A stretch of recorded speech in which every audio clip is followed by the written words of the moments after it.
Hello everyone, welcome back to my channel. बड़े time के बाद आज फिर से आ चुका हूँ मैं आपको पढ़ाने। और आज हम पढ़ेंगे वर्ण विचार, हिंदी ग्रामर 6 चैप्टर। दीपक की बुक है यह, तो आप उसे लेकर भी पढ़ सकते हैं। तो सबसे पहले शुरू करते हैं वर्ण से। वर्ण की परिभाषा क्या है किताब में? वर्ण किसे कहते हैं? भाषा की लघुतम इकाई को वर्ण कहते हैं। अतः वे ध्वनि चिन्ह जिसके आगे टुकड़े न हो सके वर्ण कहलाती है। वर्ण को हम 2 भागों में बांट सकते हैं, स्वर और व्यंजन। सॉरी, ये ऊपर हो गया, थोड़ा सा एडजस्ट करना। स्वर और व्यंजन, ठीक है। तो क्या कहा गया है यहाँ पे? ये तो रही परिभाषा। बोला भाषा की सबसे छोटी इकाई है और इसको हम टुकड़ों में नहीं काट सकते। अब टुकड़ों में नहीं काट सकते से क्या अर्थ है? तो चलिए हम यहाँ पे समझते हैं।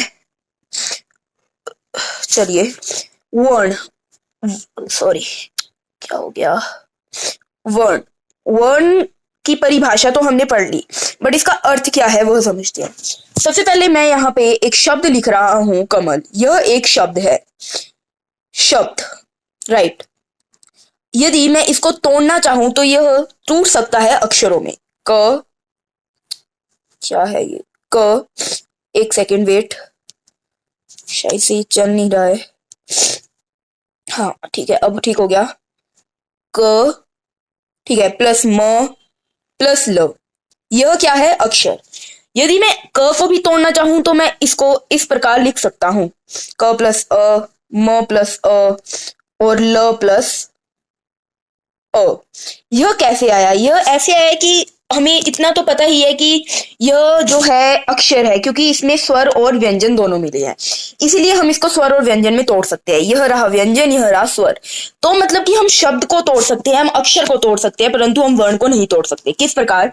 यदि मैं क को इस तरह लिखता हूं, इसके मूल रूप में लिखता हूं, तो इसको हम आगे नहीं तोड़ सकते। अब आप बोलेंगे ये तो टूट गया, परंतु आप अगर नोटिस करें तो इसमें नीचे ये साइन नहीं है। इसमें हल, इसको हल कहते हैं, इसको हल कहते हैं। ये साइन नहीं है, परंतु इसमें है, इसीलिए यह मूल रूप है और ये मूल रूप नहीं है। तो वर्ण वही चीज होती है कि जो जिसके आगे टुकड़े ना हो सके, वर्ण कहलाता है। अब बात करते हैं वर्ण के भेद। वर्ण के 2 भेद होते हैं। वर्ण के कितने भेद होते हैं? वर्ण के 2 भेद होते हैं। ये सब परिभाषा एंड और जो चीजें हैं वो तो हमने पढ़ी है, परंतु अब हम इसका अर्थ समझेंगे। वर्ण के 2 भेद कौन से? स्वर और एक व्यंजन। स्वर की बात करते हैं। सबसे पहले स्वर किसे कहते हैं? तो परिभाषा पे आ जाते हैं। वह वर्ण जिसका उच्चारण बिना किसी अन्य वर्ण की सहायता से होता है उसे स्वर कहते हैं, जैसे अ, आ, ई, उ, ए आदि। मतलब कि वह वर्ण आपको समझ आ गया होगा। तो बोला वह वर्ण जो है जिसका उच्चारण बिना किसी की सहायता से होता है उसे स्वर कहते हैं। स्वर की संख्या कितनी होती है? स्वर की संख्या, यदि हम बात करें संख्या की, तो संख्या होती है 11। यदि हम बात करें कुल संख्या की, कुल, तो वह होती है 13। अब आप बोलोगे ऊपर 11 नीचे 13, ये क्या बात है? तो ये 13 कैसे आई? 11 प्लस 2। इसमें जो ये 2 है यह अयोगवाह है, यह अयोगवाह है, अयोग और ये वाह, अयोगवाह है, ठीक है। इसे अयोगवाह क्यों कहते हैं? क्योंकि यदि आपने यह पढ़ा होगा, फिर से खराब हो गया, वेट, क्या है ये? आपने यह पढ़ा होगा, और ये, इसे अंग और इसे विसर्ग कहते हैं। तो ये दोनों होते हैं अयोगवाह। तो स्वर की यदि संख्या पूछे तो 11, कुल संख्या पूछे तो 13। अब स्वर के भेद की बात करते हैं। स्वर के भेद होते हैं 3, ह्रस्व, दीर्घ और पलूत। अब यहाँ पे क्या क्या परिभाषाएं हैं, सबसे पहले वो लिख लेते हैं और पढ़ लेते हैं। जिस स्वर के उच्चारण में, बोला जिस स्वर के उच्चारण में कम अथवा एक मात्रा का समय लगे उसे ह्रस्व स्वर कहते हैं। यह 4 होते हैं, अ, ई, उ, री।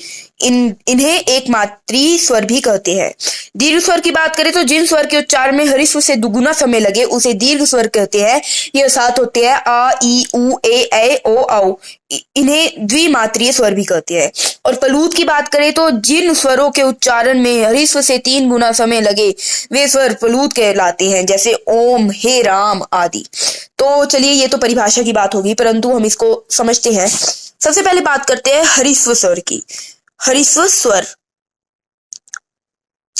हरिस्व स्वर, हरिस्व स्वर कौन से होते हैं जिसके उच्चारण में सबसे कम समय लगता है? इसकी संख्या 4 है। अ, ई, उ, री। मतलब कि अब कम समय किसके कंपैरिजन में लग रहा है? बाकी जो 7 बचे उनके कंपैरिजन में इसका कम समय लग रहा है। मतलब कि अगर हम बोलेंगे आ तो इसको ज्यादा समय आ, लेकिन हम बोलेंगे अ ये कम समय में। तो हरिस्व स्वर की संख्या 4 होती है। कौन कौन सी होती है? अ, ई, उ, री। अ, ई, उ, सॉरी ये उ का ये हटा लीजिएगा, उ और री, ठीक है। और दीर्घ स्वर की बात करें तो दीर्घ स्वर कौन से होते हैं जिसके हरिस्व से दुगुना समय लगे? इसकी संख्या 7।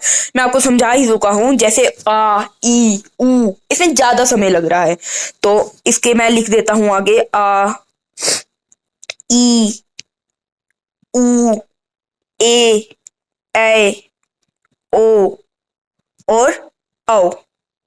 राइट। अब यहां पर एक और स्वर का वर्णन किया गया है जो कि है पलूत स्वर। पलूत स्वर जिस स्वर के उच्चारण में हरिस्व स्वर से तिगुना समय लगे। तिगुना को आप फोकस कीजिएगा।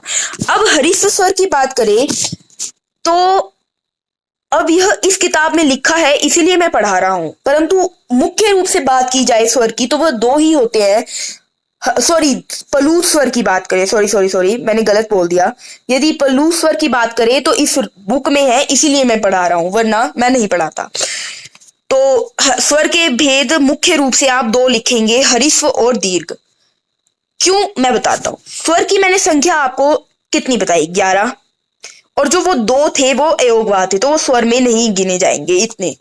इसीलिए 7 + 4 कितना होता है? 7 प्लस, सॉरी यहां लिखता हूं मैं, 7 + 4 कितना होता है? 11। राइट, 7 + 4 11 होता है। तो यदि 11 हो चुके हैं तो फिर पलूत स्वर का तो सवाल ही नहीं उठता, तो पलूत स्वर तो आया ही नहीं। ठीक है। दूसरी बात करें तो इसमें लिखा होता है ओम, ये ओम, हे राम आदि। तो जब ओम हम लिख रहे हैं तो ओम में आप फोकस करना इस चिन्ह पे। यह पलूत स्वर नहीं होगा, यह पलूत चिन्ह होगा, पलूत चिन्ह होगा। इसका अर्थ क्या होता है? मैं यहाँ पे बड़ा बड़ा लिखता हूं, ओम। इसका अर्थ है कि यह किसी अक्षर को, यह किसी अक्षर या वर्ण को लंबा खींचता है, उसका उच्चारण लंबा होता है। अब अगर मैं ये लिखूं, वेट, ओम, आप इसका उच्चारण कैसे करेंगे? ओम। यदि मैं यह लिखता हूं तो आप ओ को लंबा खींचेंगे, इसका उच्चारण ज्यादा होगा, ओम। ठीक है। तो इसका क्या अर्थ होता है कि इसका काम होता है लंबा खींचना, लंबा खींचना। परंतु यह स्वर नहीं होता क्योंकि स्वर तो 11 है, 7 + 4 11 हो गए। और अब आपको कहा जाएगा कि ये पूरा ही प्लूत है। तो अगर आप फोकस करेंगे तो यह एक शब्द है ओम, क्योंकि मैं इसको आगे तोड़ सकता हूं, ये ओ हो जाएगा और ये म हो जाएगा। इसीलिए जो बोला जाता है कि प्लूत स्वर है परंतु वह स्वर की गिनती में नहीं आता, परंतु ये इस बुक में लिखा है इसीलिए मैंने इसे पढ़ाया। आप अपने स्कूल या फिर कॉलेज की अध्यापिका से भी पूछ सकते हैं, अध्यापक अध्यापिका से भी पूछ सकते हैं। बात करते हैं आगे, मात्रा। मात्रा क्या होता है? जब किसी स्वर्ण को व्यंजन के साथ जोड़ा जाए तो उसके वास्तविक रूप में ना आकर उसका जो चिन्ह लगाया जाता है उन्हें मात्रा कहते हैं। यहाँ ऊपर मुझे सॉरी दिख नहीं रहा है तो मैंने ये ऐसे ही बोल दी, मतलब यही होती है डेफिनेशन, बट मुझे नहीं पता इस बुक में यहाँ क्या लिखा है इस एरिया पे, तो प्लीज आप पढ़ लेना। मतलब कि स्वर का वास्तविक रूप क्या होता है? ये अ, आ, ई, उ और ये आदि जो भी है ये सारे वास्तविक रूप है। परंतु जब मैं लिखता हूं कवि, कवि, तो क्या मैं ई के लिए ये ई लिख रहा हूं? जी बिल्कुल नहीं। मैं लिखता हूं कान, तो मैं क्या अ के लिए ये, आ के लिए ये वाला आ लिख रहा हूं? जी बिल्कुल नहीं। तो मतलब कि यदि हमें स्वर को उच्चारण करवाना है तो हमें, सॉरी, यदि हमें यदि हमें व्यंजन को उच्चारण कराना है, मैंने गलत कह दिया, यदि हमें व्यंजन को उच्चारण कराना है तो स्वर अपने वास्तविक रूप में ना आकर जिस रूप में आता है उसे हम मात्रा कहते हैं, उसे हम मात्रा कहते हैं। ध्यान दीजिएगा कि मात्रा पूरे स्वर में कहीं भी लग सकती है, तो ऊपर नीचे दाएं बाएं कहीं भी। और यदि दो मात्राएं इकट्ठे आए, जैसे मैं लिखता हूं शुरुआत, शुरुआत, तो मात्रा या स्वर की बात करते हैं। अब मैं इसको ऐसे लिखूंगा र प्लस उ, और इसको मैं लिखूंगा आ, ठीक है। तो अब ये दो स्वर इकट्ठे आए, तो क्या अब मैं दोनों को मात्रा के रूप में लिखूं? क्या ये दोनों मात्रा में आएंगे? क्योंकि आपने कहा मात्रा में, बट नहीं। यदि दो या दो से अधिक स्वर साथ में आए तो पहला स्वर अपनी मात्रा के रूप में और दूसरा स्वर वास्तविक रूप में आता है, ठीक है। एक और बात लिखेंगे कि यदि किसी शब्द की शुरुआत स्वर से हो तो वह मात्रा के रूप में ना आकर अपने वास्तविक रूप में ही आता है। जैसे मैं लिखता हूं आप, तो अब मैं आप को कभी भी ऐसे नहीं लिखूंगा, ये तो कोई अर्थ ही नहीं बना, ठीक है। तो इसका ये वास्तविक रूप है। तो ये थी आज स्वर की बात। और एक सेकेंड, और अब हम पढ़ेंगे व्यंजन, लेकिन वह अगले वीडियो पे, क्योंकि यह वीडियो काफी लंबी हो चुकी है। तो पार्ट 2 के लिए प्लीज लाइक करें, सब्सक्राइब करें, शेयर करें, और यदि मेरे से बीच में कोई भी गलती हो तो मुझे माफ कीजिएगा। Thank you very much.